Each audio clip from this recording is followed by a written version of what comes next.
ዋቲ ወርድ መንፈስ ቅዱስ እመልዕልተ ሰማያት ወይጼልሎ ለዝንቱ መስዋዕት ወይቄድሶ በጽሞና ወበፍርሃት ቁሙ ወጸልዩ ከመሰላሙ ለእግዚአብሔር ይሃሉ ምስሌ ወምስለ ኩልክሙ። ምን ማለት ነው ትርጉሙ?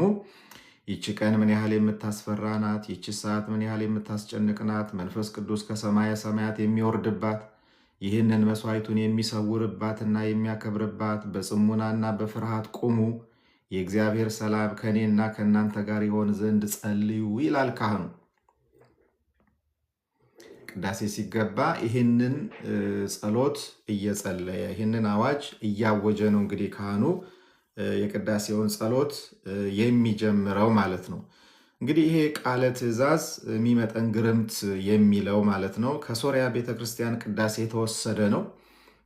እንግዲህ የቅዳሴ ስርዓታችንን ስንመለከት አብዛኛው ስርዓት ከኮፕቲክ ወይም የግብፅ ቤተክርስቲያን የተወሰደ፣ አንዳንዶቹ ደግሞ ከሌሎች ኦሪየንታል ጥንታውያን ቤተክርስቲያናት የተወሰደ መሆኑን እንመለከታለን። ይሄኛውም ቃለ ትእዛዝ የሚመጠን ግርምት የሚለው ማለት ነው ከሶሪያ ቤተክርስቲያን ቅዳሴ የተወሰደ ነው። በእነሱ ቤተክርስቲያን ይሄንን የሚለው በእኛ ካህን ነው ይሄንን የሚጸልየው ይሄንን ጸሎት። በሶሪያ ቤተክርስቲያን ግን ዲያቆን ነው ይሄንን ጸሎት የሚጸልየው የሚያሰማው ማለት ነው። ይሄንን የሚጸልዩበት ቦታም በእነሱ ቤተክርስቲያን አኮቴተ ቁርባን ወይም አናፎራ ወይም የአማንያን ቅዳሴ ተብሎ በሚጠራው ክፍል ውስጥ እንደሆነ እንመለከታለን። ካህኑ መንፈስ ቅዱስ በህብስቱና በወይኑ ላይ የወርድ ዘንድ ወደ እግዚአብሔር አብ የሚጸልየው ጸሎት አለ። ጸሎተ ጽዋይ መንፈስ ቅዱስ የሚባል ወይም ኤፒክሌሲስ ኢንቮኬሽን ኦፍ ዘ ሆሊ ስፒሪት የሚባል የጸሎት ክፍል አለ ቅዳሴው ላይ። እዛ ክፍል ላይ የሚጸልዩት ጸሎት ነው። ስለዚህ በሶሪያ ቤተክርስቲያን ይህንን የመሰለ ጸሎት የሚገኝ እንደሆነ እንመለከታለን።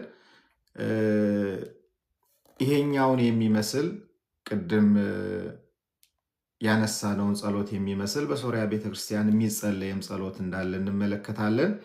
ከላይ ከተጠቀሰው ንባብ ጋር መጠነኛ የትርጉም ልዩነት ቢኖረውም በቅዱስ ያዕቆብ ወልደ ሳሊቢ ቅዳሴ አኮቴተ ቁርባን ዲያቆኑ በሶሪያ ቋንቋ የሚያስተላልፈው ትእዛዝ እንዲህ የሚል ነው ይላል በእንግሊዝኛ።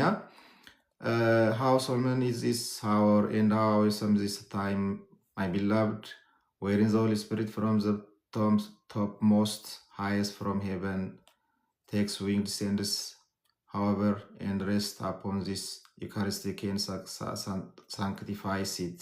Be calm and in ways while standing and praying, pray ይላል። ምን ማለት ነው? በዚህ ጸሎት ላይ ይህ ሰዓት የሚመጠን ግርምት ዛቲ ዕለት ብሎ ካህኑ ስለ ሰዓቱ የሚያነሳው ነገር አለ። እንግዲህ የቅዳሴ ሰዓት መግቢያው ላይ የምታስታውሱ ከሆነ አንስተናል። የቅዳሴ ሲገባ ያቺ የቅዳሴዋ ሰዓት ከምድራዊው ሰዓት የተለየች ሰማያዊ ሰዓት መሆኗን ተመልክተናል። እንግዲህ ሁለት አይነት የሰዓት አቆጣጠሮች አሉ። ምድራዊው የሰዓት አቆጣጠር ክሮኖስ የሚባል ነው። ዘላለማዊ የሆነ ደግሞ ካይሮስ የሚባል የሰዓት አቆጣጠር አለ። ስለዚህ ይቺ ሰዓት የሚለው ካህኑ የትኛዋን ነው? ሰማያዊ የሆነችውን ካይሮስ የምንላትን ሰዓት እንደሆነች መንፈስ ቅዱስ ስራውን የሚሰራባት ቦታና ጊዜ መንግስተ ሰማያት ሀብት እንደሚያጎናጽፈን እንድናውቅ ቅዳሴው መግቢያ ላይ ባለው ጸሎት አባቶች አስተምረውናል ማለት ነው። ስለዚህ በዚህኛው ጸሎት ላይ ይህች ሰዓት የተባለችው እኛ ከምናውቀው ምድራዊው ሰዓት የተለየችው ዘላለማዊ የሆነችው ሰዓት እንደሆነች መንፈስ ቅዱስ ስራውን የሚሰራባት ቦታና ጊዜ መንግስተ ሰማያት ሀብት እንደሚያጎናጽፈን እንድናውቅ ቅዳሴው መግቢያ ላይ ባለው ጸሎት አባቶቻችን አስተምረውናል ማለት ነው። በመድኃኒታችን ኢየሱስ ክርስቶስ የቤዛነት ስራ ቀዳማዊው ምጽአት እንግዲህ ክርስቶስ የመጀመሪያ ምጽአቱን ስንመለከት ሊያድነን ነው የመጣው። በትህትና ነው የመጣው። በስውር ነው የመጣው። የእግዚአብሔር መንግስት እንደተገለጠ እናውቃለን። በክርስቶስ ዳግም ምጽአት ዛሬ በምናስበው እንግዲህ በደብረ ዘይት በባለ ደብረ ዘይት ዛሬ የምናስበው የክርስቶስን ዳግም ምጽአት ነው ብለናል ቅድም። በክርስቶስ ዳግም ምጽአት እግዚአብሔር ሁሉን በሁሉ ይሆን ዘንድ ብሎ ቅዱስ ጳውሎስ በአንደኛ ቆሮንቶስ መልእክቱ ምዕራፍ 15 ቁጥር 28 ላይ እንደተናገረው ፍጥረት ሁሉ በክርስቶስ የመጠቅለል ነው የእግዚአብሔር ሐሳቡ ይለናል። የእግዚአብሔር ሐሳቡ ፍጥረትን ሁሉ በክርስቶስ መጠቅለን ነው። ስለዚህ ያኔ እንደዛ ሲሆን ኤፌሶን 1:10 ላይ እንደተናገረው በዚህ ምድር በቅዳሴ የተለማመድነውን ሰማያዊ ሐሴት በመንግስተ ሰማያት ለዘላለም እንጠግበዋለን ማለት ነው። አሁን ክርስቲያኖች እዚህ ምድር ላይ ሆነን የምናስቀድሰው ቅዳሴ በስጋ ነው። ቅዳሴ ስናስቀድስ ህብረት የምናደርገው የክርስቶስ አካል ከሆነች ቤተክርስቲያን ጋር ነው ብለናል። ቤተክርስቲያን የምንለው ደግሞ በሰማይ ያሉ ሩጫቸውን የጨረሱ ቅዱሳን፣ የቅዱሳን መላእክት ህብረት፣ በምድር ያሉ ደግሞ የአማኞች ህብረት ናት ቤተክርስቲያን የምትባል። ስለዚህ ከዳግም ምጽአት በኋላ ወደዛ ወደ ዋናው ህብረት ነው የምንቀላቀለው ማለት ነው። ያንን ህብረት እንናፍቀዋለን ማለት ነው። ስለዚህ በመንግስተ ሰማያት ለዘላለም ያንን ዘላለማዊ ምስጋና ኃጢአት ያለ ድካም ያለ መሞት እግዚአብሔርን ብቻ እያመለክን የምንኖርበት ህይወት ስለሆነ በሰማይ ያለው ወደዛ ህብረት ነው የምንቀላቀለው። ከዳግም ምጽአት በኋላ ከትንሣኤ ዘጉባኤ በኋላ ወደዛ ህብረት የምንቀላቀልበት አገልግሎት ነው ማለት ነው። ጌታ ዳግም የሚመጣባትና እኛም ከምናውቃቸው የሳምንቱ 7 ዕለታት የተለየችው 8ኛ ቀን በቅዳሴ አትናቴዎስ፣ ዛሬ አሁን የተቀደሰው ቅዳሴ ማለት ነው። በበዓለ ደብረ ዘይት የሚቀደሰው ከሊቃውንት ቅዳሴ መካከል አንዱ የሆነው ቅዱስ አትናቴዎስ የደረሰው ቅዳሴ ነው። ምን ይላል? ቅዳሴ አትናቴዎስ ገጽ 61 ላይ ኦዛቲ ዕለት ቀዳማዊት ይእቲ ዋኮ ዳህራዊት ይእቲ እንተ ትሰፍል ለዓለም። ስለ ዕለተ ሰንበት ጌታ ስለሚመጣባት ቀን ሲናገር ይቺ ዕለት ቀዳማዊት ናት ዳህራዊት አይደለችም ብሎ ስለ ቀኗ የሚናገረው ክፍል አለ። ኋለኛ ያይደለች ቀዳማዊት ስትሆን በዘመን ፍጻሜ የምትገለጥና ለዘላለም የምትሰለጥን የምትገዛ መሆኗን ይናገራል ማለት ነው። ስለዚህ ምዕመናን ክርስቲያኖች ሁላችንም ኦርቶዶክሳውያን ቅዳሴ ለማስቀደስ ወደ ቤተ ክርስቲያን ከገባንበት ጊዜ ጀምሮ በፍጹም ተመስጦ ያለነው በዘላለማዊ የእግዚአብሔር አምልኮና ሰዓት ውስጥ መሆኑን በማስተዋል በፍርሃትና በማስተዋል ሆነን ማስቀደስ ይጠበቅብናል። ቅዳሴ ውስጥ ስንሆን ልናስብ የሚገባው ይህንን ነው። ያለነው ከምድራዊው ሰዓት ውጪ በሆነችው ሰማያዊ በሆነችው የእግዚአብሔር ሰዓት በመንፈስ ቅዱስ ምሪት ውስጥ ሆነን የእግዚአብሔርን አምልኮ የምንፈጽምበት ሰዓት ስለሆነ በማስተዋል በፍርሃት በትህትና ሆነን ቅዳሴውን ማስቀደስ እንዳለብን እንመለከታለን ማለት ነው። ከዛ ቀጥሎ አግቦተ ግብር የሚባል ደግሞ ስርዓት አለ። እንግዲህ በጥንቷ ቤተክርስቲያን አግቦተ ግብር ህብስቱንና ወይኑን የማቅረብ ሂደት ማለት ነው። ይከናወን የነበረው ያልተጠመቁና ትምህርተ ክርስትናን በመማር ላይ ያሉ ሰዎች ንዑሳነ ክርስቲያን ካቴኪመንስ የሚባሉት ከተሰናበቱ በኋላ ነው። እንግዲህ በእኛ ቤተክርስቲያን ዲያቆኑ ጻኡ ንዑሰ ክርስቲያን ብሎ የሚያውጅበት ክፍል አለ። እንዳልኳችሁ ቅዳሴ 3 ክፍል አለው። የዝግጅት ክፍል አለ፣ የትምህርት ክፍል አለ፣ የዋና ምስጢር ክፍል ደግሞ አለ።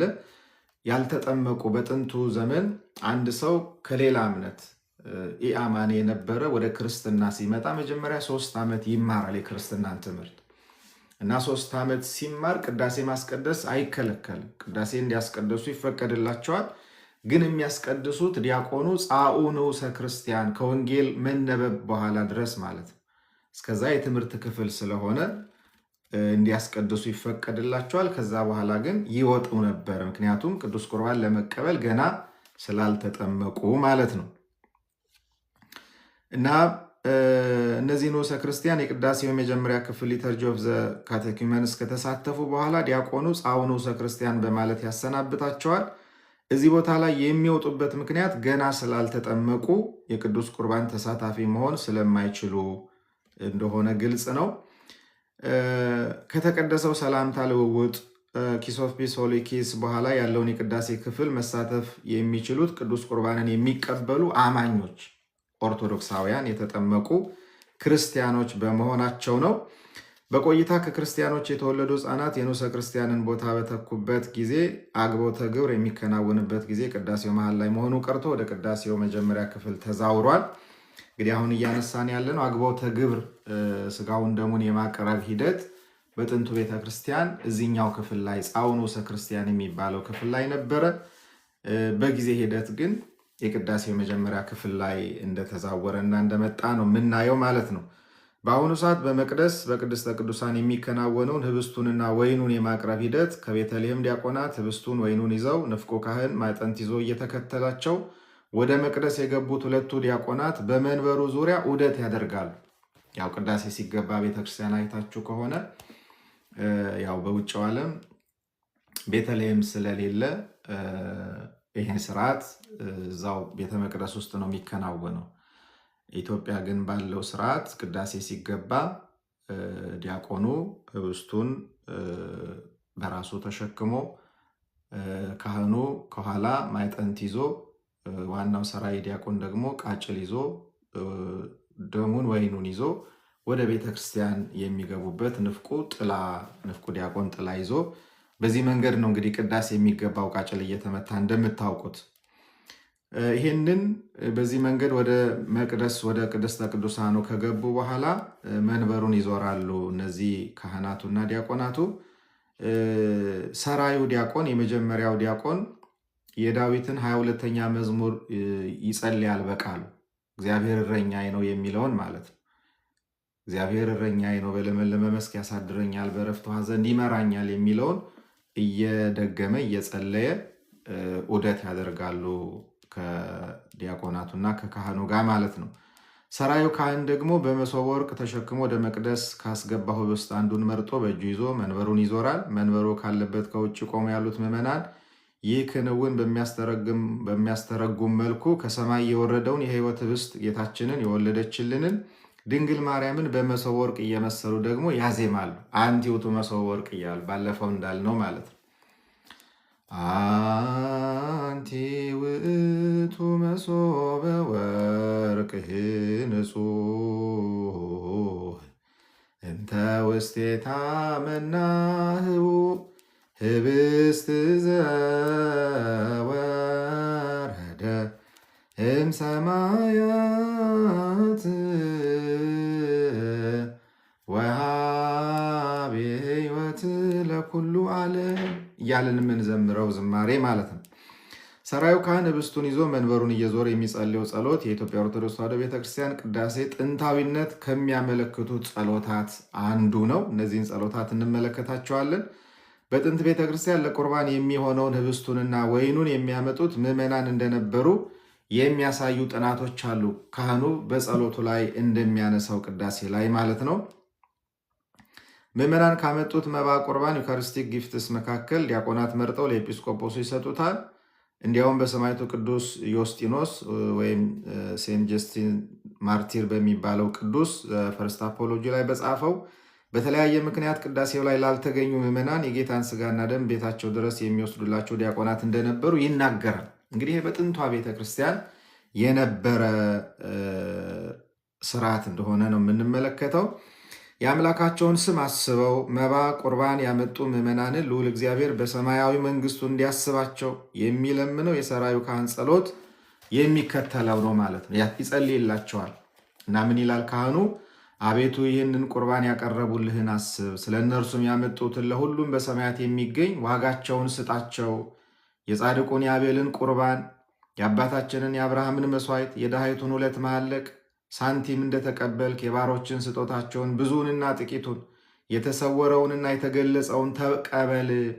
ከበጎነቱ ሁሉ ቤታቸውን ሙላላቸው። በምድር ላይ ቅዱስ ስምህን እንዳሰቡ በሰማያዊ መንግስትህ አስባቸው። በዚህም ዓለም ለዘላለሙ አትተዋቸው እያለ ካህኑ ይጸልይላቸዋል ማለት ነው። ስርዓተ ቅዳሴ መጽሐፋችን ላይ ምዕራፍ 3 ከቁጥር 5 እስከ 7 ድረስ ያለው ነው አሁን የነገርኳችሁ።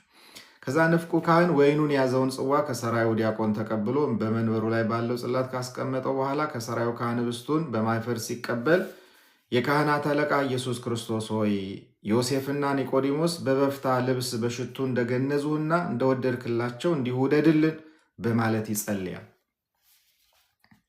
ይህ ጸሎት ሁለቱ ካህናት ሰራዩንና ንፍቁ ጌታ ኢየሱስን የገነዙትን የዮሴፍና የኒቆዲሞስ ምሳሌዎች መሆናቸውን የሚያስተምር ተመልከቱ። በቅዳሴ ማርያም ላይ አባ ሕርያቆስ ያስቀመጠው ጸሎት አለ።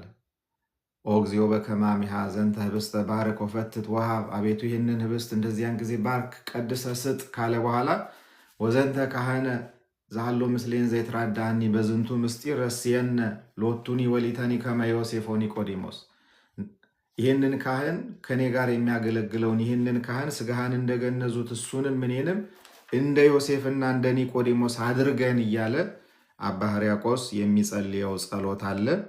እንግዲህ ሁለቱ ቅዳሴ ላይ የምናያቸው ካህናት የዮሴፍና የኒቆዲሞስ ምሳሌዎችም ተደርገው ይወሰዳሉ። ጌታን የገነዙት በዕለተ ዓርብ ክርስቶስ በፈቃዱ ዓርብ 9 ሰዓት ላይ ነፍሱን ከስጋው ከለየ በኋላ ከመስቀል አውርደው እንደ አይሁድ አገናነዝ ስርዓት ገንዘው የቀበሩት ቅዱሳን ዮሴፍና ኒቆዲሞስ ይባላሉ።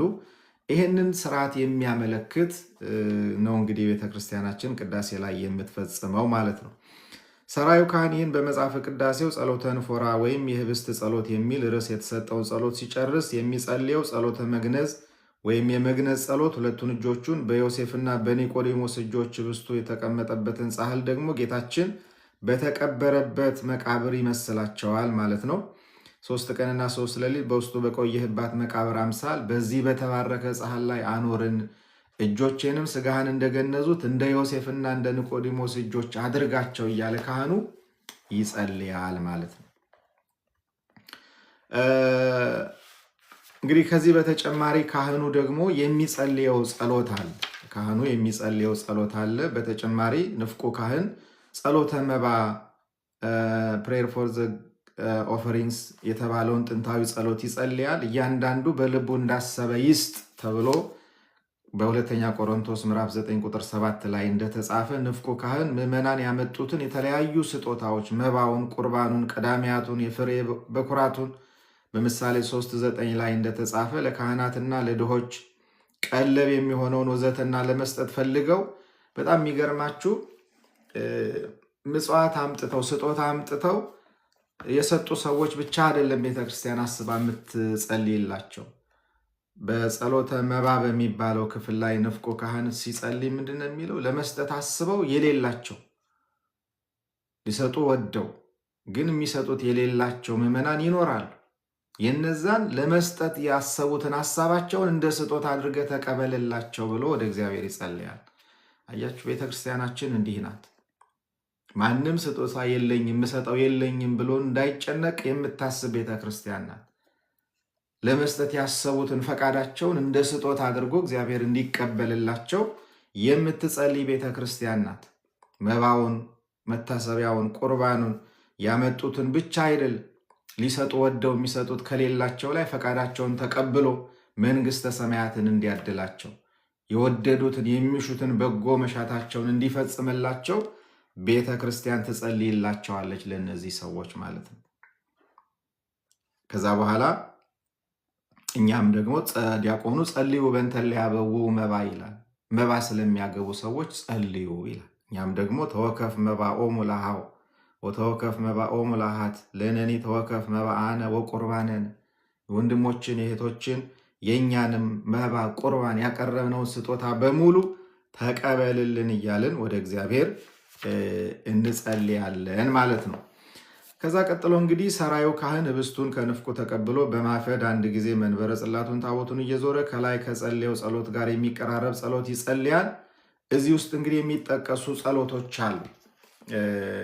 እንግዲህ ቅዳሴ ላይ ባለፈው እንዳልኳችሁ ቅዳሴ መጽሐፍ ቅዱስ እንደሆነ ቤተክርስቲያናችን ኦርቶዶክሳዊ ተዋሕዶ ቤተክርስቲያን በቅዳሴ የምትጸልየው ጸሎት መጽሐፍ ቅዱስ ውስጥ ያለውን የእግዚአብሔርን ሐሳብ ነው። ቅዳሴ ማለት መጽሐፍ ቅዱስ በዜማ ማለት ነው። የአባቶች ትምህርት በዜማ ማለት ነው። እውነተኛ የሆነው የክርስትና ትምህርት ነው ቅዳሴ። ስለዚህ ይህንን በደንብ እንድናስተውል የቅዳሴውን መጽሐፍ ላምጣና እያነበብኩ እንዴት ከመጽሐፍ ቅዱስ ጋር የተገናኘ እንደሆነ አሳያችኋለሁ ማለት ነው።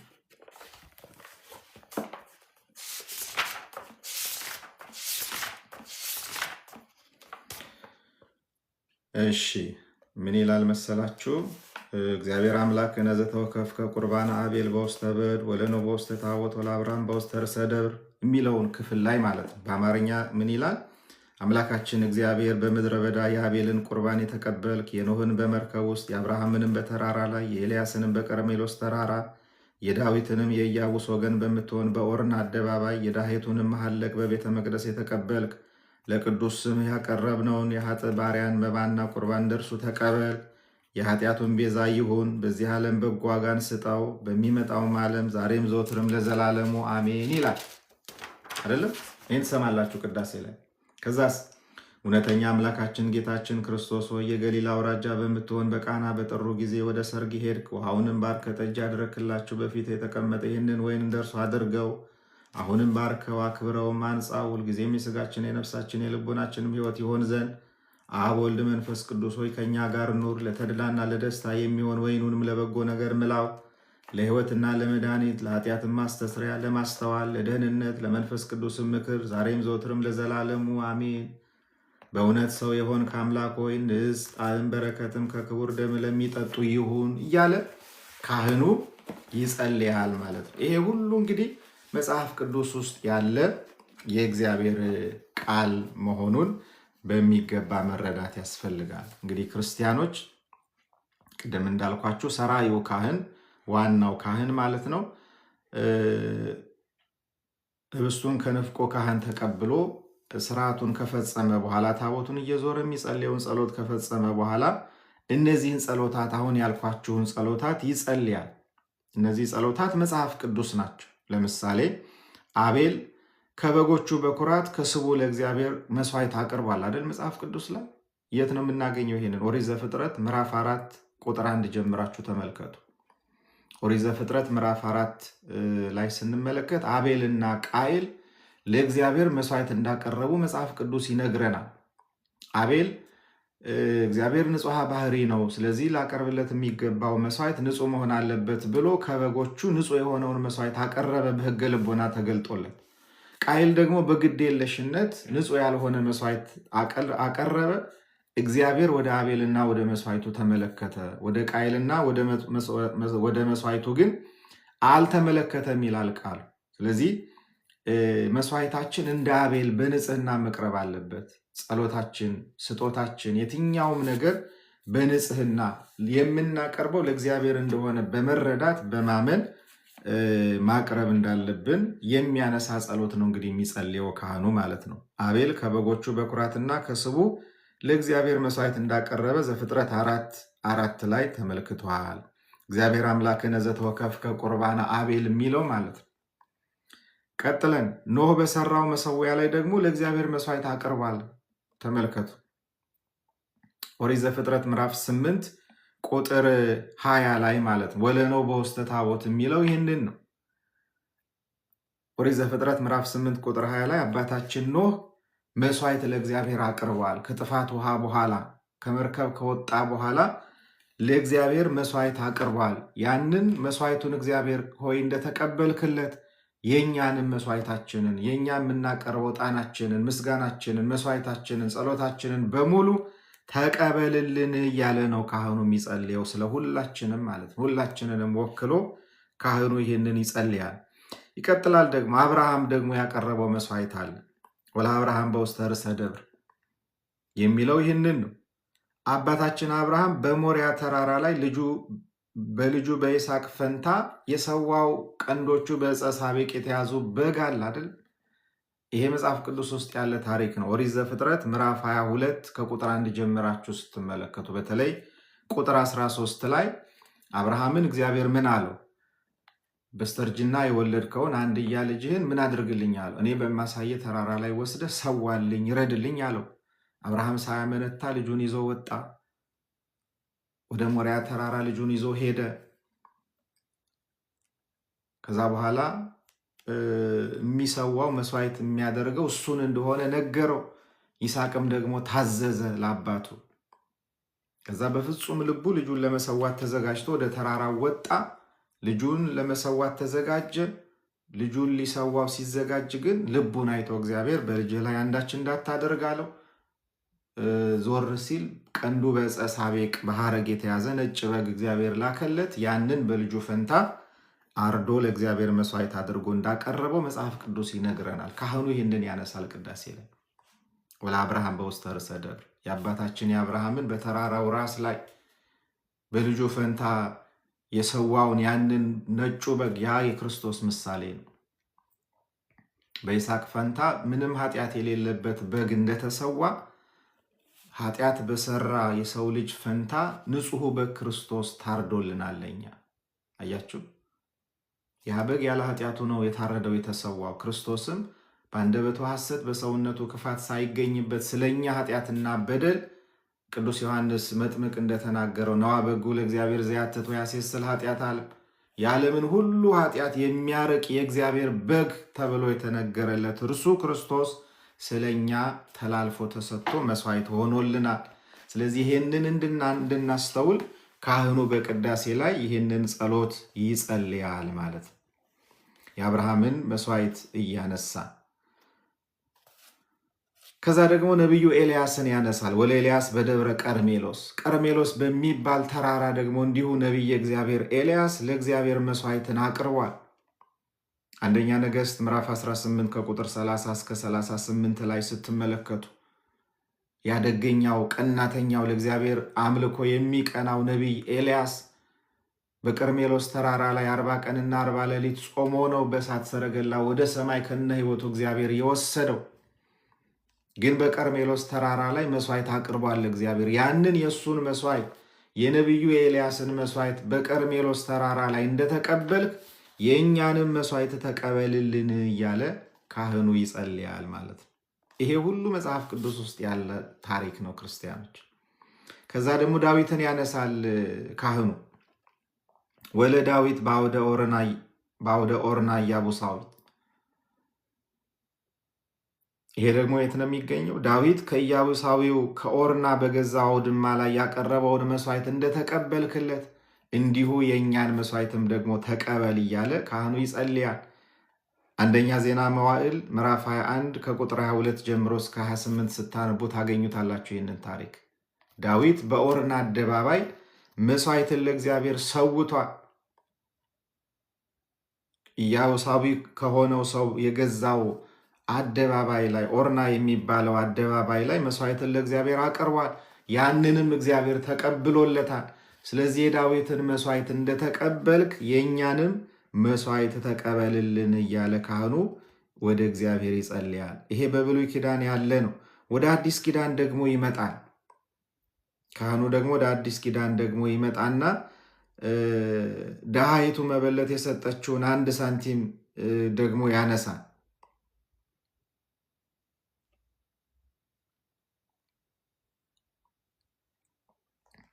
በማርቆስ ወንጌል ምዕራፍ 12 ከቁጥር 41 እስከ 44 ላይ ጌታችን መድኃኒታችን ኢየሱስ ክርስቶስ በሙዳይ ምጽዋት ሰዎች ገንዘብ በሚጥሉበት ቦታ ተቀምጦ ሰዎች የሚሰጡትን ይመለከት ነበረ ይላል ቅዱስ ማርቆስ ሲጽፍልን በወንጌሉ። እና ብዙዎች ከትርፋቸው እያመጡ ይሰጡ ነበር። ያንን ስጦታቸውን ይመለከት ነበረ ክርስቶስ። አንዲት መበለት ግን መጣችና 1 ሳንቲም የሚያህሉ 2 ናሶችን ሰጠች። ከዛ በኋላ እሷን ከተመለከተ በኋላ ክርስቶስ ምን አለ? ሌሎች ከትርፋቸው ሰጡ፣ ይቺ ሴት ግን ኑሯን ሰጠች፣ ትዳሯን ሰጠች ብሎ ይቺን ሴት እንዳመሰገናት መጽሐፍ ቅዱስ ይናገራል። ምን አለ? ጌታ ኢየሱስም በእውነት እላችኋለሁ በመዝገብ ውስጥ ከሚጥሉት ሁሉ ይልቅ ይቺ ድሃ አብልጣ ጣለች ሲል ያደነቀላት መባ ስጦታ ነው እቺ ሴት የሰጠችው። በማርቆስ ወንጌል ምዕራፍ 12 ከቁጥር 41 እስከ 44 ላይ ስናነብ ይህንን እናገኛለን ማለት ነው። ስለዚህ ካህኑ ቅዳሴ ላይ እነዚህን ነገሮች በሙሉ ያነሳል። ከአዳም ጀምሮ፣ ከአብርሃም ጀምሮ፣ ከኖህ ጀምሮ፣ ከዳዊት ጀምሮ፣ ከኤልያስ ይችም ድሃ መበለት የሰጠችውን ስጦታ እንደተቀበልክ። እግዚአብሔር ስጦታ ስንሰጥ ክርስቲያኖች ከስጦታው በፊት መጀመሪያ የሚመለከተው ሰጪውን ነው። ይህንን መርሳት የለብንም። የትኛውንም ስጦታ ስንሰጥ ምስጋናም ጭምር ማለት የአዲስ ኪዳን ዋናው ስጦታ የከንፈራችን ፍሬ ነው የሚለው መጽሐፍ። የምንሰዋው መስዋዕት የከንፈራችንን ፍሬ ነው። ስለዚህ ለእግዚአብሔር የምናቀርበው መስዋዕት ክፋት የሌለበት፣ ቂም፣ ቅናት፣ በቀል የሌለበት፣ ሰውን የምናስቀይምበት ያልሆነ ንጹሕ የሆነ መስዋዕት እግዚአብሔር ስለሚወድ ከኃጢአት፣ ከበደል፣ ከክፋት፣ ከቂም፣ ከበቀል፣ ከጥላቻ ርቀን ነጽተን ማመስገን እንዳለብን ቅዳሴ ስናስቀድስ ይልቁንም ወደ ሥጋው ደሙ ስንቀርብ ይሄንን በደንብ በማስተዋል ሊሆን እንደሚገባ ያስተምረናል ማለት ነው። እንግዲህ በዚህ ጸሎት ካህኑ ከላይ የተጠቀሱትን የተለያዩ መስዋዕትና መባ ስጦታዎች እግዚአብሔር እንደተቀበለ ሁሉ የአማንያን ኅብረት የሆነችው ቤተ ክርስቲያን የምታቀርበውን መባ ቁርባን እንዲቀበል ይጸልያል ማለት ነው። አያችሁ፣ ከሁሉ የሚበልጥ ስለሆነ ዋናው የቅዳሴው ስጦታ የቅዳሴው መስዋዕት የክርስቶስ ሥጋና ደም ነው። አማናዊ የሆነው ሰዎችን ሁሉ የሚቀድሰው የዘላለም ሕይወትን የሚያሰጠው የሐዲስ ኪዳኑ መስዋዕት የክርስቶስ ሥጋና ደም ስለሆነ እነዚህን ሁሉ የሚያነሳው ካህኑ የሚያቀርበውን በቅዳሴ ላይ የሚቀርበውን መስዋዕት እግዚአብሔር እንዲቀበል ነው። በአዲስ ኪዳን ቅዱስ ጳውሎስ በዕብራውያን መልእክቱ ምዕራፍ 13 ቁጥር 10 ላይ ብነ ምስዋ እንዳለ መሰዊያ አለን ወያብ አናልታር እንዳለ ኦርቶዶክሳዊ ተዋሕዶ ቤተ ክርስቲያን በታቦቱ በምስዋው በመሰዊያው ላይ የአዲስ ኪዳኑን መስዋዕት ታቀርባለች። ሐዋርያው ቅዱስ ጳውሎስም ፋሲካችን ክርስቶስ ታርዶልናልና እንዳለ አንደኛ ቆሮንቶስ መልእክቱ ምዕራፍ 5 ቁጥር 7 ላይ በቀራኔው ለኃጢአታችን ስርየት ከተሰዋው መስዋዕት ውጪ ሌላ መስዋዕት ቤተ ክርስቲያናችን የላትም። የአዲስ ኪዳኑ መስዋዕት የክርስቶስ አማናዊ የሆነው ቅዱስ ሥጋውና ክቡር ደሙ ነው። በብሉይ ኪዳን ለኃጢአት ስርየት ይሰዋ የነበረው እንደምታውቁት የእንስሳ መስዋዕት ነው። በሐዲስ ኪዳን ግን ያ ተሽሯል ሙሉ ለሙሉ። የሐዲስ ኪዳኑ መስዋዕት የክርስቶስ ሥጋና ደም ነው። አንድ ጊዜ ለዘላለም የቀረበ የክርስቶስ ቤዛነት። ያንን መሰረት አድርጋ ቤተ ክርስቲያን የክርስቶስን ሥጋውን ደሙን ዕለት ዕለት ለኃጢአት ስርየት እየሰዋች እንደምታቀርብ እንመለከታለን ማለት ነው። ቅዱስ ጳውሎስ ዕብራውያን 10 ላይ አንድ ጊዜ ፈጽሞ በማቅረብ የተቀደስንበትንና የኃጢአት ይቅርታን ያገኘንበትን መስዋዕት ቅዱስ ዮሐንስ አፈወርቅ እንዳስተማረ ለልዑል ጌታ ለሞቱ መታሰቢያ እንዲሆን በየቀኑ እንሰዋዋል። በየቀኑ የምንሰዋው ክርስቶስ በምሴተ ሐሙስ የመሰረተውን በዕለተ ዓርብ በመስቀል ላይ የቆረሰውን ቅዱስ ሥጋውን ያፈሰሰውን ክቡር ደሙን እሱ ዳግም ለፍርድ እስኪመጣ ድረስ በቅዳሴያችን ላይ የሰዋ ነው የምንቀጥለው መስዋዕት እንደሆነ ቤተ ክርስቲያን ታምናለች፣ ይህንንም ታስተምራለች ማለት ነው። በቅዳሴያችን ዛይረገ ላቡሁ ርሶ ዕጣነ ወመስዋዕተ ስሙረ ቅዳሴ ላይ አንቲዮቱ ማይጠንት የሚለው ክፍል ላይ ንስግድ ካለ በኋላ ካህኑ የመጨረሻው ክፍል ላይ ይሄንን ጸሎት እንጸልያለን። ዛይረገ ላቡሁ ርሶ ዕጣነ ወመስዋዕተ ስሙረ ራሱን ለአባቱ ያማረ የተወደደ መስዋዕት አድርጎ አቅርቧል አንድ ጊዜ ክርስቶስ። ስለዚህ አባቱም ደግሞ ደስ ብሎት የተቀበለው መስዋዕት ስለሆነ አንድ ጊዜ ለዘላለም የቀረበ ኢተርናል ሳክሪፋይስ ስለሆነ የክርስቶስ መስዋዕትነት በዛ መሰረት ቤተ ክርስቲያን የክርስቶስን ቅዱስ ሥጋውን ክቡር ደሙን አማናዊ የሆነውን በቅዳሴዋ ታቀርባለች ማለት ነው። የአዲስ ኪዳኑ ምስጢረ ቁርባን አስገራሚ እውነታ ቤተ ክርስቲያን የምታቀርበውን መባ ቁርባን ህብስቱንና ወይኑን እግዚአብሔር ተቀብሎና በቅዱስ መንፈሱ አማካኝነት ደግሞ የአንድ ልጁ ሥጋና ደም አድርጎ መልሶ ለቤተ ክርስቲያን መስጠቱ ነው። አይደንቅም? ቁርባን ማለት የምንቀበለውም የምናቀብለውም ነው ይላሉ ሊቃውንት። ስለዚህ የሐዲስ ኪዳኑ ምስጢረ ቁርባን አስደናቂ የሚሆነው አስገራሚ የሚሆነው ቤተ ክርስቲያን ታቀርባለች መስዋዕቱን ህብስቱንና ወይኑን ታቀርባለች መስዋዕት አድርጋ።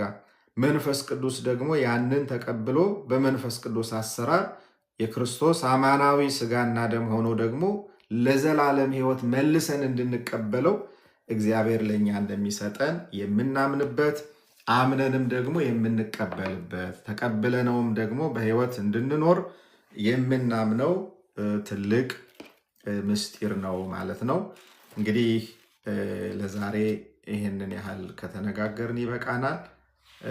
ሚመጠን ግርምት ዛቲ ዕለት ወጽብት ዛቲ ሰዓት፣ ይቺ ቀን ምን ያህል የምታስፈራ ናት፣ ይህች ዕለት ምን ያህል የምታስጨንቅ ናት ብሎ ካህኑ ከሚጀምርበት ጊዜ ጀምሮ ቅዳሴ ላይ የሚያነሳቸውን እግዚአብሔር የተቀበላቸውን የተለያዩ ቅዱሳን አባቶቻችን ያቀረቡትን መስዋዕት እንደተቀበለ የእኛንም መስዋዕት እንዲቀበልልን በቅዳሴ ላይ የምናቀርባቸውን ጸሎታችንን፣ ዕጣናችንን፣ መስዋዕታችንን፣ ደጅ ጥናታችንን በሙሉ ተቀብሎ ምሕረት እንዲያደርግልን ይቅርታውን እንዲሰጠን በቅዱስ ሥጋው በክቡር ደሙ ደግሞ የዘላለም ሕይወትን እንዲሰጠን የምንጸልይበት የጸሎት ክፍል መሆኑን የምናይበት ክፍል ነው ማለት ነው። እንግዲህ በቀጣዩ ክፍል ደግሞ ከዚህ ቀጥሎ ያለውን ካህኑ ደግሞ አሃዱ ብሎ የሚጸልየውን ጸሎት የምንመለከትበትን ክፍል እንመለከታለን ማለት ነው። እንደ እግዚአብሔር ፈቃድ ይህንን በሚገባ ተረድተን እግዚአብሔር ያስተማረንን ትክክለኛ ትምህርት በመረዳት ወደ እውነተኛዋ ቤተክርስቲያን ስርዓት፣ ወደ እውነተኛው ምስጢር፣ ወደ እውነተኛው አምልኮ እግዚአብሔር ወዳለበት መንፈስ ቅዱስ ወደሚሰራባት ትክክለኛ የክርስቶስ አካል ወደ ሆነችው ቤተክርስቲያን ቀርበን በዚህ ምስጢር ደግሞ እየተቀደስን እስከ ሕይወታችን ፍጻሜ ድረስ እንድንኖር አምላካችን እግዚአብሔር